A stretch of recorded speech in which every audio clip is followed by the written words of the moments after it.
Hi everyone, my name's Cara Tremaine and I am presenting the collaborative project that I worked on with Hannah Herrick, which was to create some educational materials for the Indian Church Gov't School related to the Coco Chan archaeological project.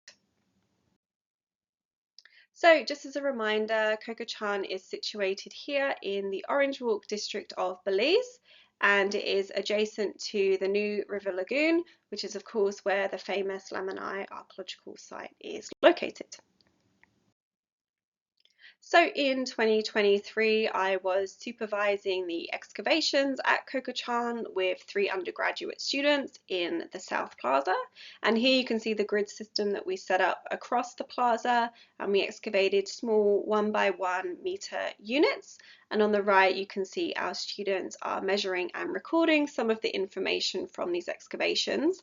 And our focus was on recovering some colonial period information about the site.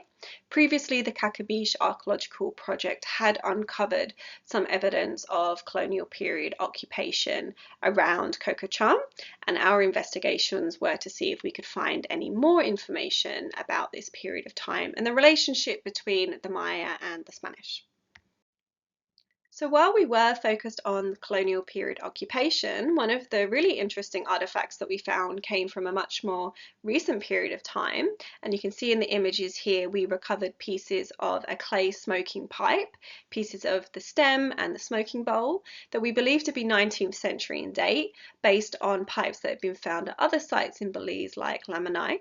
And it's believed that these are associated with the British logging industry and may have actually been used specifically by Creole labourers during this time. So then this gave us a pointer to other people that were at Coco Chan that we hadn't initially thought about, but helped us expand the story that we were able to tell about the people that interacted with the site in the past.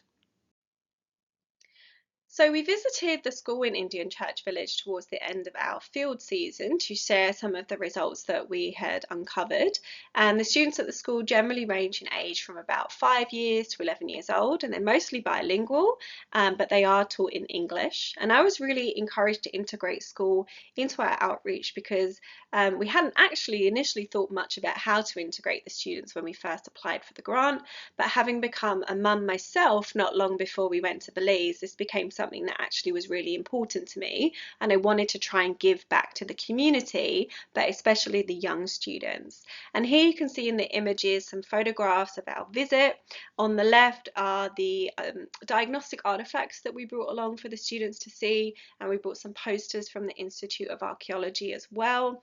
And then on the right is an example of the technology that we brought along. So we showed them the drone, and we also showed them the iPad 3D scanning feature, which they found really, really fascinating. So overall, it was a really great visit. We're able to share what we were doing, why we were doing it, and the kinds of technologies that we were using as well. So it became something that I really wanted to try and push forward for the future when we got to the point where we would be sharing more officially the results of our research. And I was thinking about how we could best try to give back to the school and really communicate our results in a really engaging way.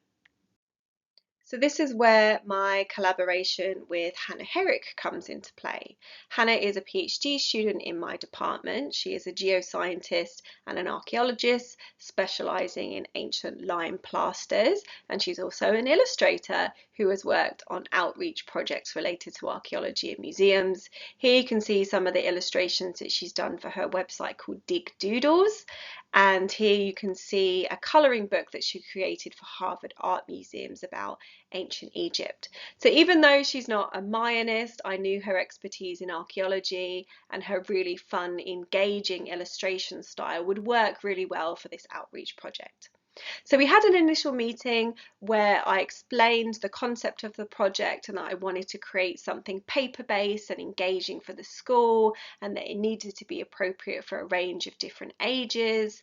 And Hannah suggested that we come up with the idea of an activity book, not dissimilar to the one that she'd made before, and that we could link it into this idea of a poster. And the poster itself could be really fun and colourful, but to keep the costs of the project low, we will predominantly be producing the activity book in black and white.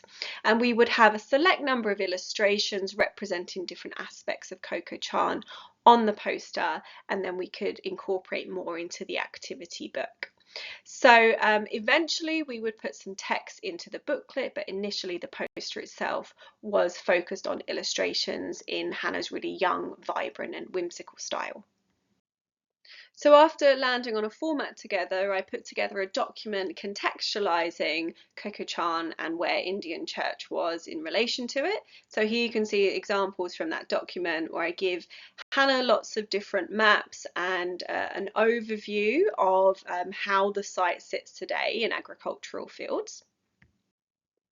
And here you can see I provided some information about our excavation techniques and the team that we were working with, as well as showing her some of the colonial ceramic sherds that we had found, with an idea of how they might have actually looked when reconstructed, to give Hannah a sense of how she could take these small pieces and reconstruct them for the poster and activity book. So ultimately what I wanted to focus on was some of the methods that we used, including excavation and drone survey. I wanted to include some of the artifacts that we have found, including colonial ceramic as well as the historic smoking pipe.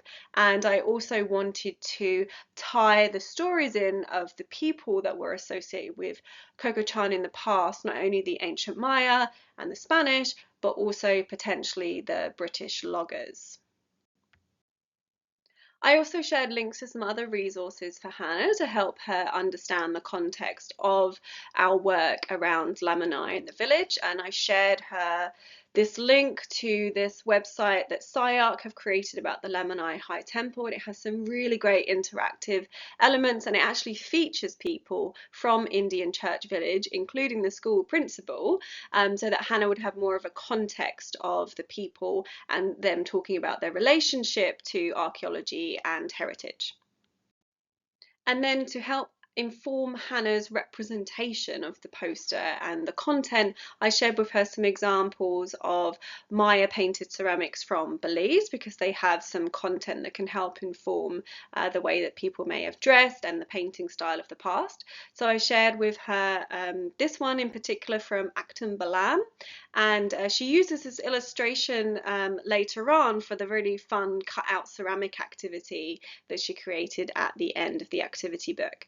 So you can see that I tried to provide Hannah with as many resources to really help her understand and contextualize the project and the village, and also some aspects of Maya archaeology that she could bring into the poster too.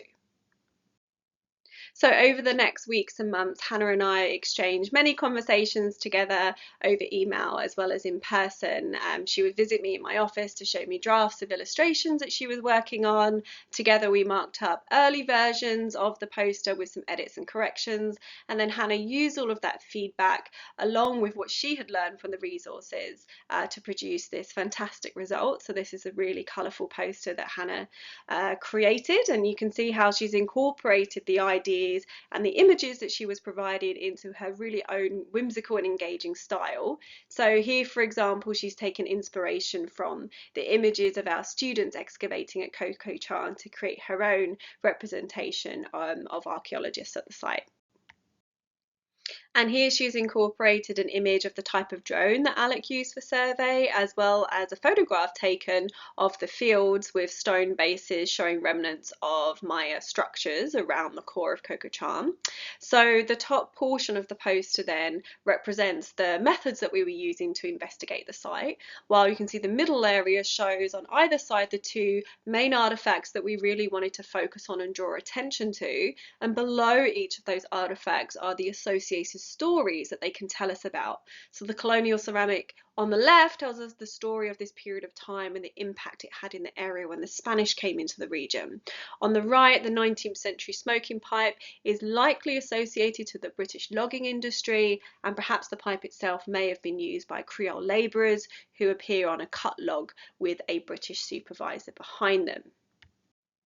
And then in the bottom middle, of course, purposely larger than the other characters, is a Maya family, and behind them is a reference to their home at Coco Chan. So here are some of the reference images of the Maya homes that I provided to Hannah for her to create a reconstruction of this. And the appearance of the family was based on some references to the Maya painted ceramic representations I provided, as well as some images from some codices. And then in the very center of the poster is the map of the village, with Lamanai and Coco Chan being the two most immediate archaeological sites to the village. So Hannah again really wanted to focus on the idea of the immediate neighbourhood of the village, where the students would have a reference point for these images and stories on the poster. So you can see around the site name in the centre and in some other areas like the bottom, Hannah has created references to Belizean flora and fauna, such as howler monkeys, who did often visit us at Coco Chan, and of course the national flower of Belize too, the black orchid. Again, this was to give the students understandable and relatable reference points on the poster.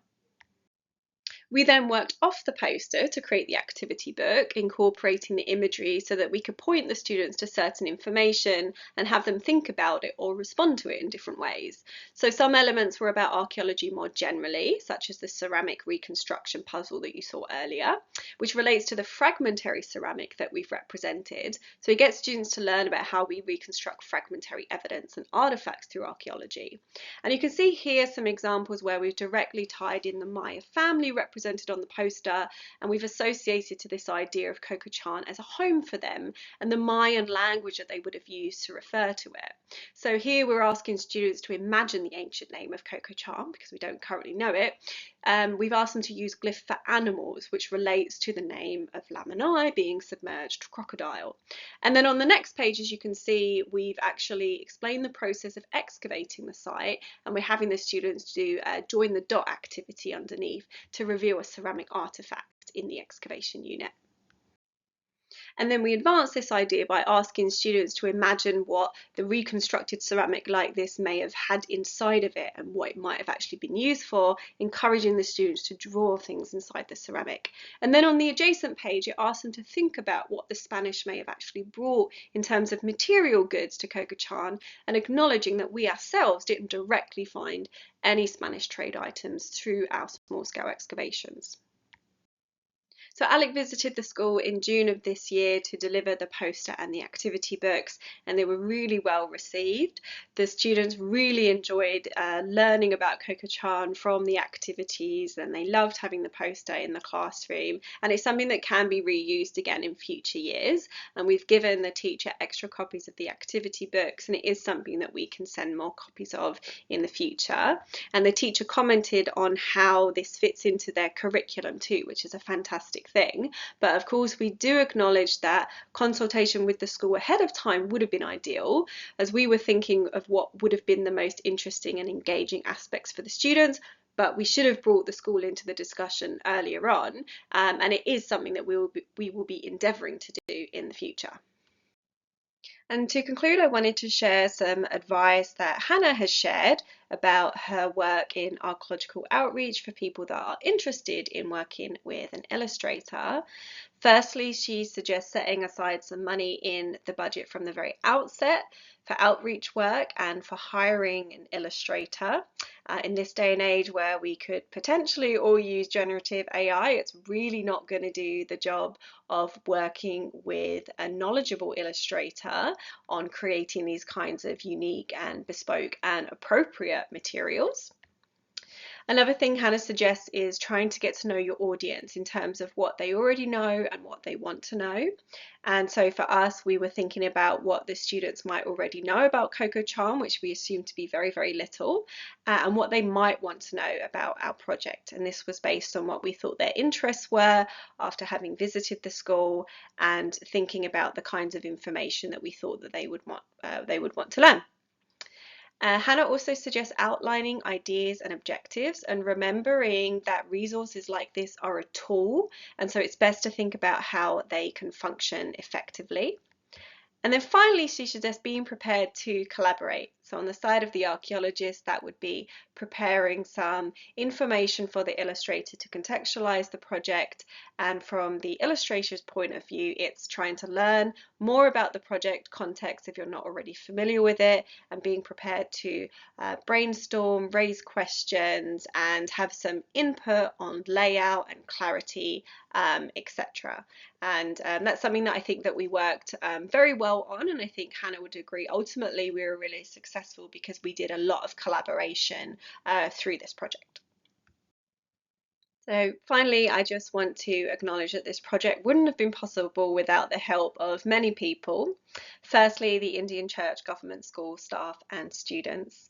Secondly, the work of our fantastic students that you can see in the image here behind myself and my very young son at the time of the project. So Gianni May, Mackenzie Galbraith and Wing Yut Tang.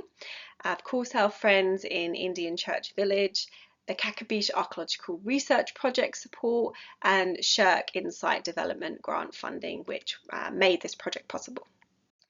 So thank you very much for listening. If you have any questions, be happy to help. And here are our emails if you have any follow-up questions after the discussion period.